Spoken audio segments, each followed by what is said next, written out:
E o Influenciadores está de volta para continuar a conversar com Ana Lúcia Mota, presidente da Cerâmicas do Brasil. A senhora assumiu a direção da Cerbrais em 1994. Naquele ano a Cerbrais me parece que tinha aproximadamente 80 funcionários. Exatamente. A senhora já falou da conversa inicial que a senhora teve com eles logo após a perda do seu marido. Uhum. Mas qual foi a primeira decisão que a senhora tomou ao assumir a cadeira de presidente?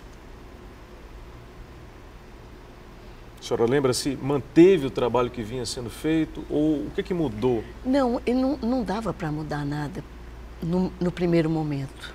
Não dava mesmo. Porque o meu marido, ele era brilhante, empreendedor, mas ele era centralizador. Muito centralizador. E isso dificultou muito no início, entende? Sim. Então, eu não tinha noção. Eu fui muito enganada no início. Muito. Eu não tinha experiência. Você não tem ideia como eu fui enganada. Enganada por funcionários, colaboradores? Exato, isso. Que não agiram corretamente, exatamente. obviamente. Existia esse problema lá. Como em todos os lugares, né? Sim. Sempre há. Mas eu fui muito enganada no início. Eu era muito ingênua. E isso dificultou muito. E porque já vinha assim, né? Era um sistema que já vinha dessa forma, né? Ele era centralizador e ele não via essas coisas que estavam acontecendo. Uma vez, eu viajando, isso aí é interessante, isso que eu vou lhe dizer. Eu viajando e eu, no avião, eu estava, uma reunião até que eu estava indo em São Paulo, sentei ao lado do executivo. Eu estava indo do Rio para São Paulo. Sim. Uma executiva do governo federal. E eu conversando com ela, eu tive um insight, que isso eu aprendi também na faculdade, estudando psicologia, né? O homem, na gestão, o homem é empreendedor. Ele ousa montar um novo negócio, ele ousa arriscar. Porque nós, mulheres, educamos, o paternalismo existe até hoje. Apesar, eu sou o tipo quer dizer, eu me considero assim uma pessoa avançada nesse ponto. Mas, no entanto, na educação dos meus filhos, eu fazia distinção entre homem e mulher. Sim. Certo? Como muitas mulheres ainda fazem hoje, certo?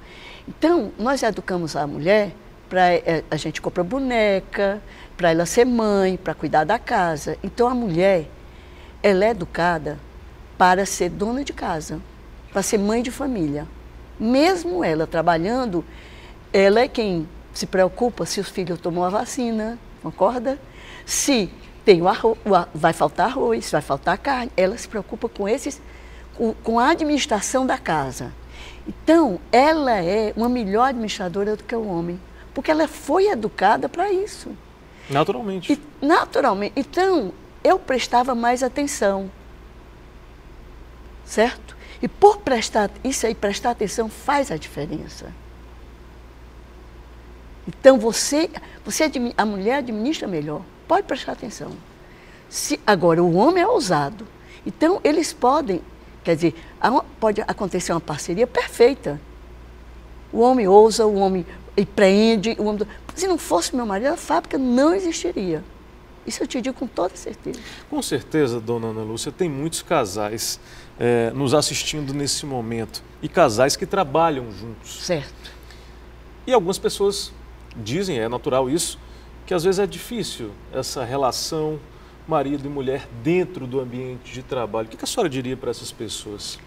Se eles se respeitem e eles procurem aproveitar o que há de melhor em cada um. E fazer uma parceria. Respeitando um ao outro, sempre. Isso faz toda a diferença. E nunca se achar o melhor. Nós sempre podemos aprender, nós temos que ser humildes. Eu tenho 72 anos, mas eu ainda aprendo. Todo dia? Todo dia. Eu não sei de tudo. E isso faz toda a diferença. Toda a diferença. Você está sempre aberto para as novas lições da vida, sabe? Sempre aberto. Nunca achar que você sabe tudo. Porque tem pessoas que acham que sabem tudo. E aí se fecham para o novo, para o diferente, para aquilo que pode acrescentar na sua vida. A senhora falava da importância da sua família, o quanto seus filhos foram importantes naquele momento de perda do seu marido. Todos os três hoje estão no negócio da família juntamente com a senhora? É. O Felipe já estava conosco, né? Quando meu marido faleceu, já trabalhava conosco. E o Felipe, por minha influência, ele cursou informática, ele é formado, né? E a fábrica é altamente informatizada. É impressionante. Eu acho que é uma das fábricas mais informatizadas do Brasil, assim, na área de cerâmica, porque ele se dedicou a isso de uma forma... o representante pode fazer o pedido, se não tiver nada, nenhum problema de limite, de crédito, de inadimplência, alguma coisa, automaticamente é liberado, sem passar por uma pessoa. É uma bela ferramenta. É. Importantíssima. Importantíssima. E aí, as outras duas filhas? Falando sobre as duas, né? A Tiziana formou-se em arquitetura. E ela gostava demais do que ela fazia. Então, ela tinha uma sócia, né? Uma menina que era colega dela do colégio, ainda no maternal, e coincidentemente se encontraram, né, na época do vestibular. Então, quando terminaram, montaram uma sociedade e ela adorava o que fazia. E como a fábrica estava em dificuldade, eu achava ótimo que ela tivesse a profissão dela, né, que fizesse. E daí, fizesse aquilo que ela gostava. Daí, quando, em 2002, que as coisas começaram a melhorar, em 2003, nós começamos um processo de ampliação, então eu fui até ele e disse, olha, a fábrica está melhorando, a fábrica também é sua, nós vamos ampliar e nós precisamos de você. E é o momento de você se juntar a nós. Né? Não foi fácil, eu não consegui, não foi rápido, né, o convencimento, mas eu consegui e ela foi trabalhar conosco. Toda a ampliação da fábrica, toda, ela é que está à frente. Ela é que contrata e ela faz isso com tranquilidade que você nem acredita. Ela não parece que ela está fazendo isso, entende? Porque é muito tranquila. Essa tranquilidade dela, ela é agregadora, ela é a diretora administrativa, porque ela tem isso de agregar. Às vezes eu tinha alguma coisa contra o Felipe, assim, mamãe, mas o Felipe também não é assim, porque o Felipe tem isso, essas qualidades, entende? Com a Mariana mesmo, então ela agrega. E como uma administradora, ela tem que agregar. Concorda? Plenamente. Então ela está no papel, quer dizer, ela está na função correta. Na fábrica. Aí faltou falar da outra filha. Aí a Mariana, a caçula, engraçado, a caçula, houve casos assim que eu jamais vou esquecer. Algumas coisas. Ela é uma menina muito observadora e é um menino muito inteligente. Então, ela quando fez a faculdade, ela fez arquitetura também influenciada pela irmã. Daí, eu tinha ficado viúva, eu tinha tido um relacionamento que tinha terminado até por causa da fábrica, porque meu filho convidou essa pessoa para trabalhar na fábrica. Chegou um momento que nós nos desentendemos pelo trabalho. Então, a fábrica não estava bem, a relação, eu tinha terminado uma relação, eu estava sentimentalmente, profissionalmente, numa situação difícil. Uhum. E ela fazia faculdade, ela tinha um professor que ela admirava muito, de economia. E ela dizia, mãe, eu tenho um professor que ele não existe. Mas ele é inteligentíssimo, você precisa conhecê-lo. E eu dizia, vá me buscar na faculdade, para você conhecer. Mariana, é claro que eu não vou te buscar, tu tem teu carro, eu não vou te buscar na faculdade. Daí, um dia, eu tive um problema de corda vocal por causa do estresse. E aí, queriam me operar aqui, eu soube que tinha um médico no Rio que fazia um tratamento. E eu comecei a fazer esse tratamento, e ia ao Rio de vez em quando. Quando eu entrei numa vela, foi me deixar no aeroporto, eu sento do lado de um senhor. Como eu disse, eu amo ler jornal, eu amo assistir televisão, jornais, na televisão e tudo. Então, eu sou viciada mesmo. Aí, quando eu entro, eu não levei nada para ler. Eu sento ao lado de um senhor que estava lendo a Folha de São Paulo. Aí eu virei para ele e disse, eu sou assinante da Folha de São Paulo. Eu adoro os colunistas, o Jânio de Freitas, aí fui Fernando Rodrigues, Clóvis Rossi, eu fui falando, e fomos conversando, a conversa fluiu, e ninguém leu mais jornal, eu queria que ele me prestasse jornal, ninguém leu mais jornal, ele tinha um papo maravilhoso, sabe? E aí, na época, era 2002, o Lula tinha ganho a eleição, sim, e era antes da posse do Lula, isso, que era novembro de 2002 esse papo. Sim. Aí o papo correu e chegou um momento que ele falou em arquitetura. Eu disse, eu tenho 2 filhas, um arquiteto, ela faz arquitetura. Ele vira para mim, porque eu dizia, Mariana, diga para esse professor que você tem namorado. Você admira tanto ele, pode ser que ele se interesse por você. Aí ele disse assim, essa filha sua que faz arquitetura, ela faz na Federal Unifor? Eu falei, faz na Federal. Ele vira para mim e disse, não me diga que a senhora é a mãe da Mariana Mota. Era o professor da Mariana.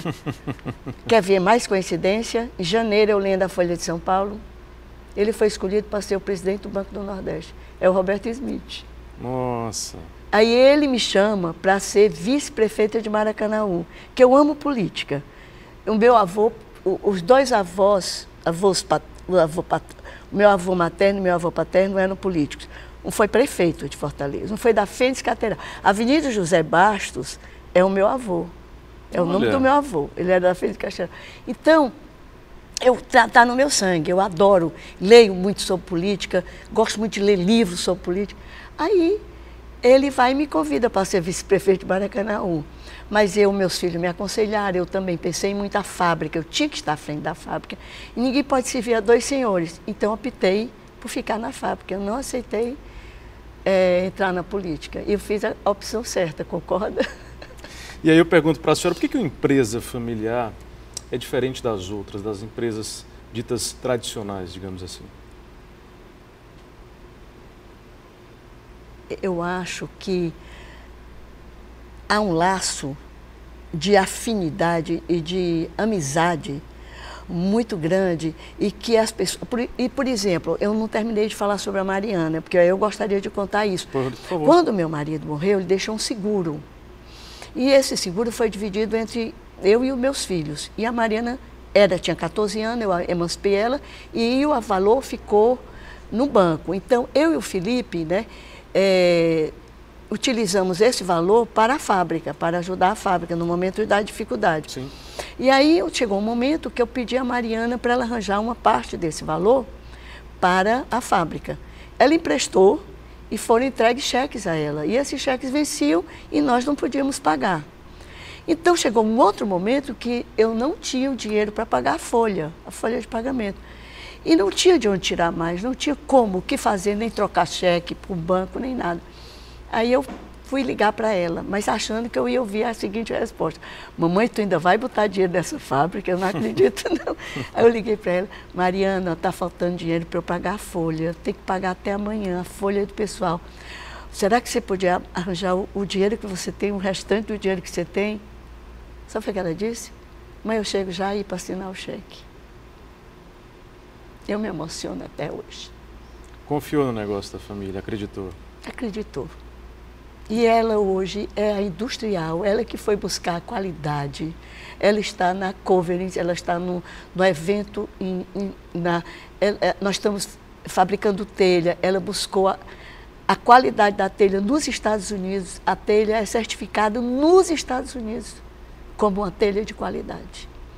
Então ela é fundamental para a fábrica hoje, sabe? Isso faz toda a diferença. Sabe, essa história, isso faz toda a diferença. Uma história que prova a importância da empresa no setor. Prova disso é que 10 anos depois que a senhora assume a presidência da Cerbrais, a empresa passa a exportar. Foi isso. 10 anos depois. É outro motivo de orgulho? A primeira exportação foi em 2004. Até é engraçado essa história da exportação. Tudo eu tenho história para contar. Eu vou em reunião na FIEC com Roberto Smith, presidente. Aí a pessoa da FIEC, encarregada da exportação, chega para mim e diz, Dona Ana, por que a senhora não exporta para Cabo Verde? Eu digo, eu exportar? Nós íamos fazer a primeira ampliação. Eu digo, eu exportar? Dona Ana, está todo mundo exportando. Isso era 2003.